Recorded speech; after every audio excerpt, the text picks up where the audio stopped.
Hey guys, how is it going? I know it's been a little while since I've recorded a video, at least one related to actually playing the game. Hope you all enjoyed my deck tech video from a little while back. And just been playing a few things recently, made a few adjustments to some of my staple decks, and have been dabbling into Brea recently actually, collaborating with my friend Nate Prodzik. You might be familiar with him if you've watched his YouTube channel, but we've been working on a very dedicated control version of Brea that's quite a bit of a departure from the way that people normally play that general, as far as it being more of a combo-oriented artifact thing. Our deck definitely has artifact capabilities, but it's really just a control shell that's not too dissimilar from old Oloro, but just with more utility and tools because you have the addition of red mana.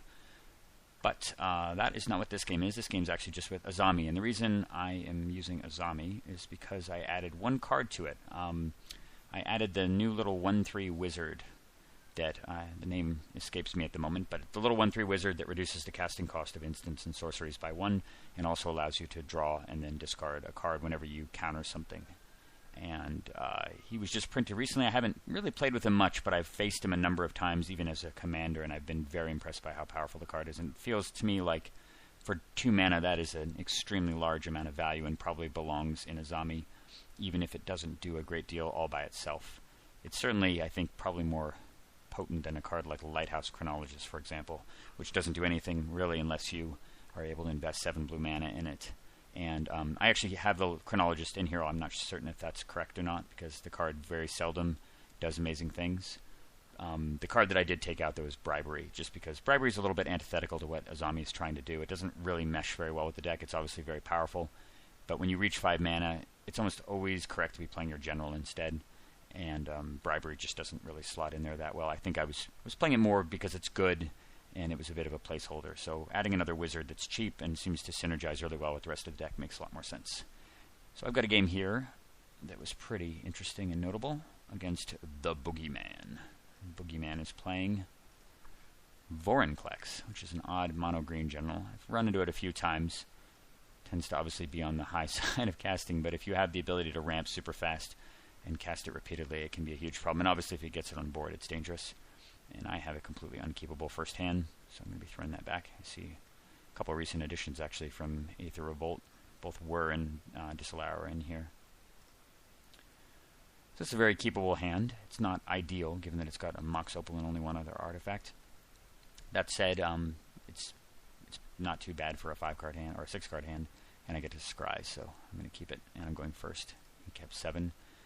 I have a Snapcaster Mage on top, and even though the Snapcaster Mage combines with the Disallow to potentially counter 2 things, I decided to put it on the bottom, because what I really, really want here is a 3rd artifact to go with the Mox Opal, which should give me the ability to play either Teferi or the General relatively quickly. So I'm going to scry that away and hope to just draw more mana. And I'm playing the island first too, because I don't want to filter land out of the deck. I want to maximize my chances of drawing an island.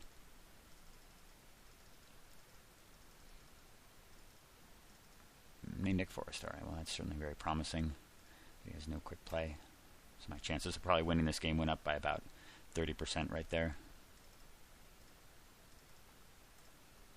Memory Lapse. Okay. Well, I don't really see him doing too much that's dangerous on turn 2 outside of playing Sylvan Library. And even if I Memory Lapse that, and I certainly would, there's no guarantee I'm going to draw a 3rd mana source next turn, so he just replay the Sylvan Library when I tap out to cast Thought Vessel next turn. So I'm just going to go ahead and develop mana a little bit, because that's the better course of action. I'm not going to sit on the counter. If he has Sylvan, he has Sylvan. I'll just try to deal with it. And he has nothing. Alright. Looking pretty good. If I can just draw a 3rd mana source, or a 3rd artifact here, I'll be golden.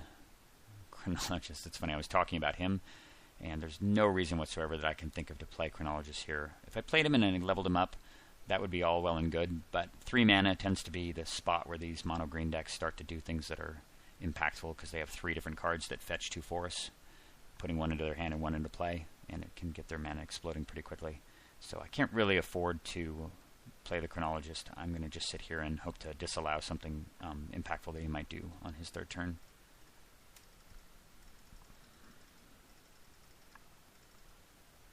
Well, there's one of the 3 offenders right there. I'm going to have to deal with Cultivate. I certainly can't let him cast it, and I've got to hope that he just doesn't have much more mana in play. And there's a reasonable argument for casting Memory Lapse here and holding the Disallow for something that's a little bit more potent that I need to hard counter. At the same time, if I do draw a land next turn, and my chances of winning the game are not going to be particularly high if I don't draw land relatively quickly, I'd really prefer to be able to play the Chronologist and Lapse in the same turn. So with that in mind, I'm just going to spend mana in the most efficient way possible and hard counter this. Come on, deck. Deliver an island. I believe in you. Mystical Tutor, not an island. Alright. I'm just going to chill here. This works out nicely at least that I can Memory Lapse whatever his play is in Mystical Tutor. He taps 4 mana and casts Chain of Acid. Huh. That's interesting. The kind of card that you never ever want to replicate for your opponent. So now it is apparent what's going on here. It looks like he's playing some kind of land destruction mono green, because this is not a card you would ever see in most green decks. And he's going after the Thought Vessel, which I find is actually quite interesting, given that he can kill a land instead. But I can't let that happen given my mana situation, so I'm going to just lapse it. And this is a perfect opportunity to cast Mystical Tutor. There's all the choices, and I'll give you guys a second to think about what I might get. Also, there he is, Baral, Chief of Compliance. This is the new 1/3 wizard. This guy's awesome. And I think he absolutely has a rightful place in this Azami deck.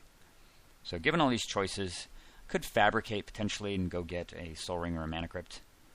That's not too bad, but because it turns on the Mox Opal as well, and that may have ultimately been the best decision, but I decided to go with something a little bit more reactive and went with Mana Drain. Drain right there. I think, honestly, in retrospect, I think Fabricate probably would have been better. So if I Fabricate, I go Crypt into Mox Opal into Lighthouse Chronologist. He does have land destruction, and I guess if he destroys the Mana Crypt, it shuts off the Mox Opal. Well, maybe that is pretty devastating, actually, because then it kills 2 of my blue mana, and I've got a Chronologist, but I don't really have any way to hold the board anymore. Yeah, I think Mana Drain actually was the right call here. It's precarious. I mean, whenever you're tutoring to put a counterspell on top and you don't have any more mana, you're already taking a huge risk. And if he drew a Strip Mine right here, I'd basically just lose on the spot. Especially because he has dedicated land destruction. But he's got to respect the Mana Drain, given the fact that I've got 3 mystery cards in hand. He doesn't know what I could do.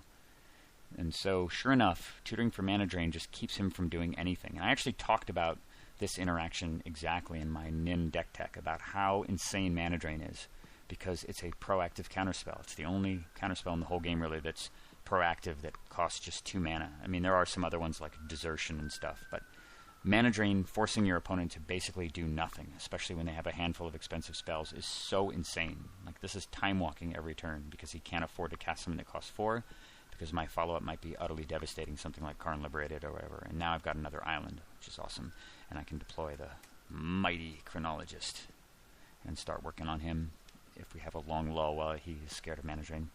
And end step he casts Harrow.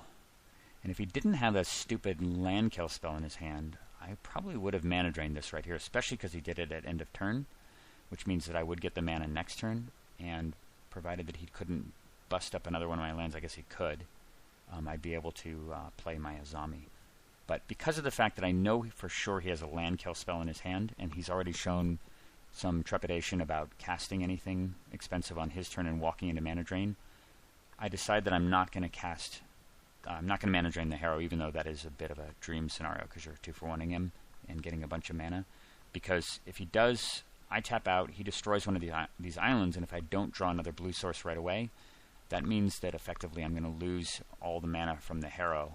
I'm not going to be able to play Azami. I'm not going to have a counterspell for something more powerful next turn, and I could be in real deep shit. So regretfully, I'm going to have to let him Harrow. He's still got 5 cards in hand and 7 mana available, and once again, he just says go. Which I've got to be quite thrilled about. Cryptic Command. That is a fantastic top deck right now. I really don't think I could have drawn a better card there. Even an island, I don't think would have been as good as that. Maybe something like Mana Crypt would have been pretty spectacular there too. But Cryptic Command, pretty top notch, because it's going to allow me to handle whatever he plays next turn, and of course I am going to be able to draw a card and hope to get another mana source. Alright, turn 5. Wow, Carpet of Flowers. Holy shit. It's rare to see someone main deck this, although I've certainly faced it quite a bit in real life, and it is insanely powerful against mono blue. Imagine this thing costs 1 green mana and it's going to immediately make 3 before his attack step or afterward. So this thing is like basically a permanent green Dark Ritual right now. And given the fact that that allows him to cast Vorinclex instantly or something else potentially down the road, and it's just too much mana development even when my opponent has only 4 cards in hand, and I decide I just have to counter it right now, especially because he only has 6 mana in play, and I know that he can't follow up with Vorinclex. So I feel pretty safe that this is a good Cryptic Command target. Obviously it's a terrible mana drain target, so I'm just going to counter and draw. Brainstorm, okay. Please don't have something totally insane. Acid Moss, okay, so he's got 2 land kill spells, that one and the one I saw earlier. He's killing my island, which is garbagey for me. Alright, he's got Vorinclex mana out, and I'm still massively crippled, so I'm really far behind here. I mean, I've got 4 cards in hand to 3, one of them is effectively dead, and this thing might as well be dead as well. So I have a 2-card hand versus a 3-card hand, and I have 3 mana versus, what is that, 8? Yeah, it's bad. Alright, an island's super handy. I'm going to brainstorm first. And I probably would have done this anyway, just risking the chance that I didn't hit a land in the top 3 if I hadn't drawn an island, but I certainly do it now. Really, really want to fetch land to get rid of this Mox Opal and potentially the Teferi as well. Sure enough, 2 fetch lands on top. That is beautiful. So I'm going to throw back one of the fetches and the Mox, which I don't need, and play a basic island. And I'm not going to play my Flooded Strand because I really want access to the other blue mana source too. Bash with the Lighthouse Chronologist. Alright, he's got 9. And he knows I'm packing the mana drain still, so he's tapping some mana. He casts Explosive Vegetation. I don't care about this at all.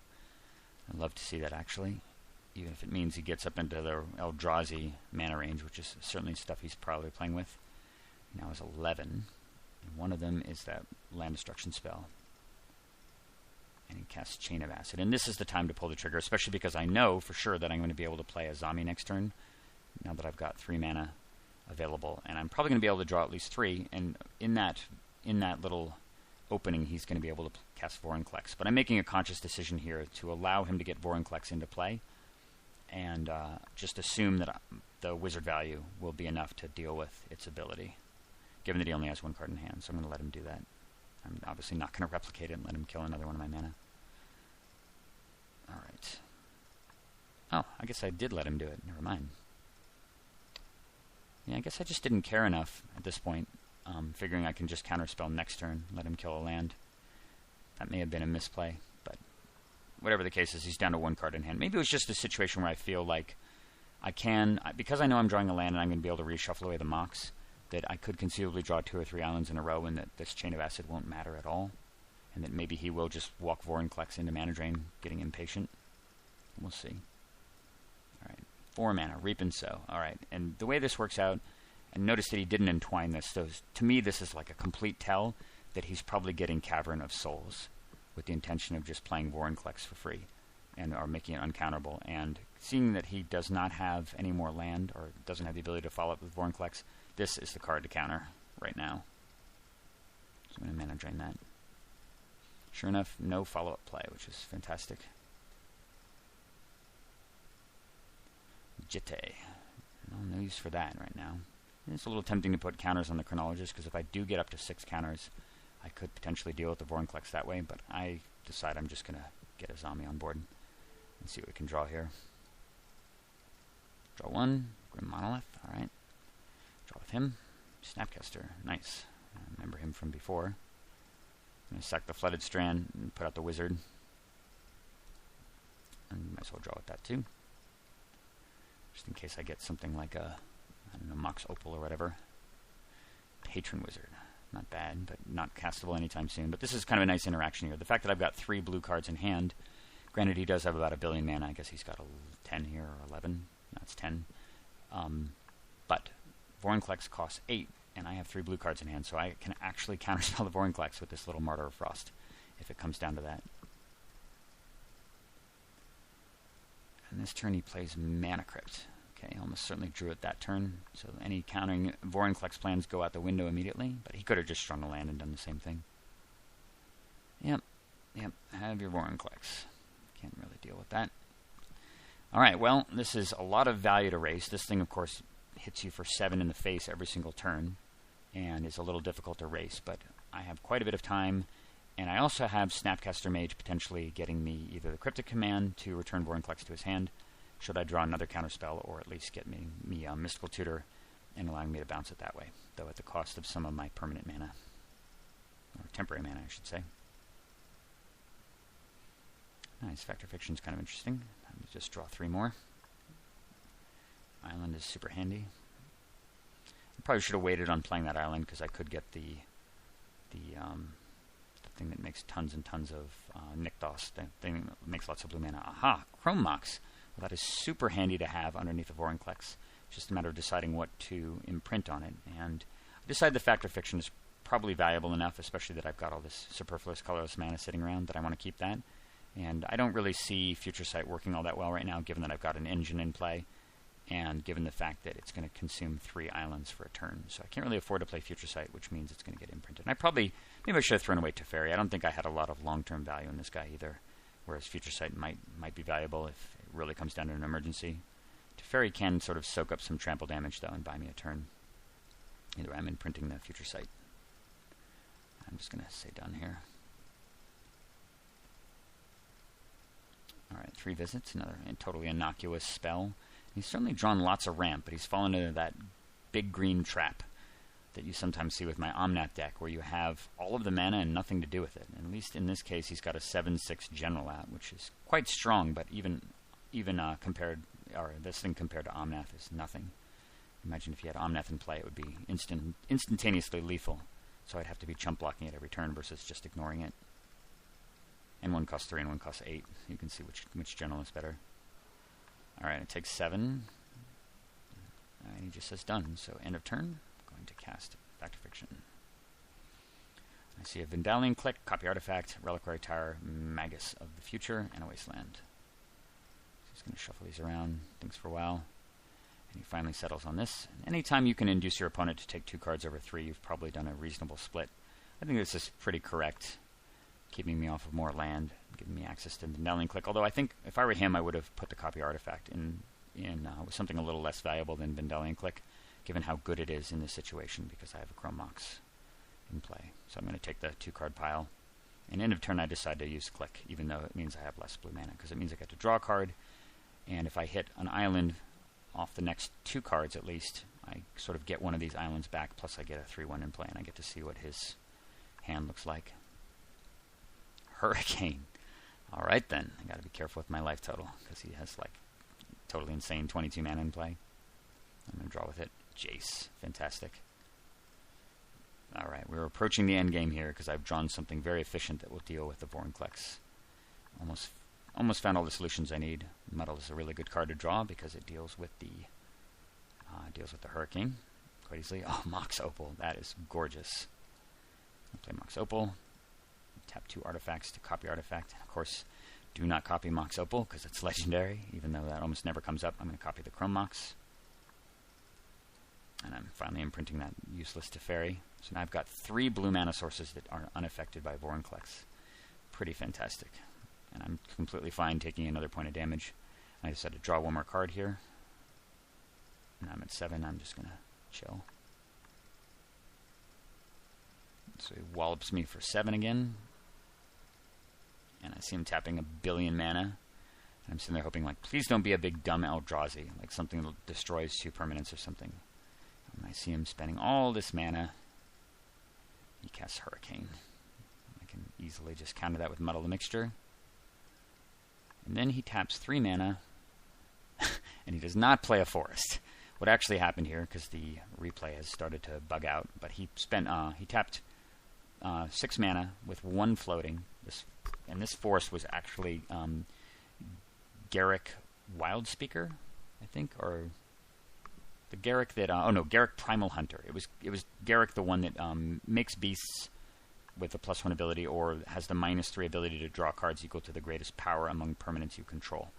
And because I didn't want him to draw 7 cards for free off of it, I decided to just simply sack my Martyr of Frost, because I've got 4 blue cards in hand, and even though these lands get tapped, I've got all these extra blue mana on my next turn, so you'll see me, I think, pay 2 mana.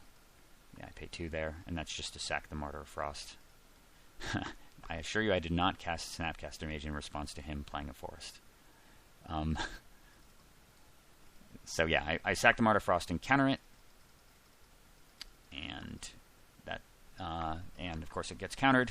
It goes back to my turn after I draw a card with Lighthouse Chronologist, and I untap, and I think I draw a few more cards here, draw a couple more islands, and I tap these 4 artifacts, cast Jace the Mind Sculptor, which bounces Vorinclex back to his hand, and I've got enough untapped land that I can still use my Snapcaster Mage and mana drain his next play, and with that he scoops it up, and the game is over.